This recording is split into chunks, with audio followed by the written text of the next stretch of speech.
Hi everyone! Yes, this is Ma'am Raya again, and para din sa mga estudyante na ho, congratulations, you already have your tablet. Yay! Okay, so amping ha. So this video is for you, tutorial para on saan niyo pag-set up ang inyong tablet. Okay, dara yung tablet mo. Kita ba siya? Okay, so ato ang i-open no.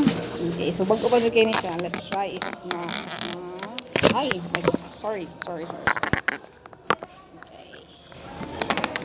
I-fix itong phone. Okay, so pag-open sa cellphone, so pag-open sa tablet din. So, inig-open sa tablet, mo niya makita. Okay, so dara ang tablet. Okay, check. So, i-check ninyo if on siya. Okay, so long press lang. Kung dili mo on, okay, malas. Bitaw na ay tablet, di mo mabalaka kung inig-on ninyo, dili siya mo kuan dayon kay na-drain lang ang tablet. So, pwede nga i-charge sa ninyo daan, ha? Okay. So, na siya charger. Okay, daray ang charger. Okay, na-daray ang charger. So, dani yung box. Nya, once nga ma-charge na siya, so, try ninyo nga okay, ma-open. Okay, so sudan yung box na ay flash drive. So sa flash drive, nadari ang mga soft copy sa inyong modules, stylus para sa inyong sa screen. Okay, so nag-open ninyo. Okay, mana niyang gamiton. Okay, tablet serial number. ako rana lang. Kato no. So, na to ang stylus, ang charger. So, nakabalik sa box ha. Para dili mawani.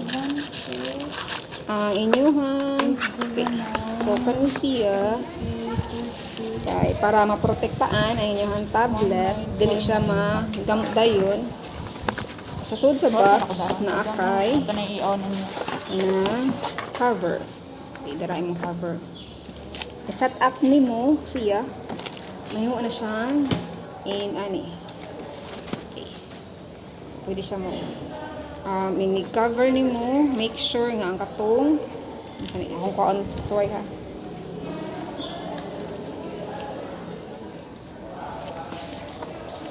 Monthly ni siya ano monitor. Mag-chat na niya ako ha, either personal Okay, so ba check. on or So, kana naa siya pwede ra kanang video diri call. na. Okay, so mo siya na Confirm ang lang yung imong dong. connect diri na part. Okay. Para mo function ang iyang keyboard. Owner mas Jimmy. Right? Okay, so kami. Anin ka ay Dili ko siya mo-on kay nalubat na sa gigamit mo ko ganina. So, ano siya? Okay. So, ma-fold siya. Kani. Okay, ano siya. O niya na siya, butangan ninyo og SIM. Okay, the ring part. Okay, mura ra gyud siya cellphone. Okay, open. Ara imong SIM niya. At least imong hang SIM card. Okay, maka-load ka. Pwede ka maka-data. And if na wifi sa inyong balay, pwede ra sa wifi ang imong i-connect. Okay, so good job. Okay, so mayo. At least, mas convenient na ang inyong pa-answer sa modules. Okay, so kato lang. Thank you and enjoy answering your modules. Bye-bye.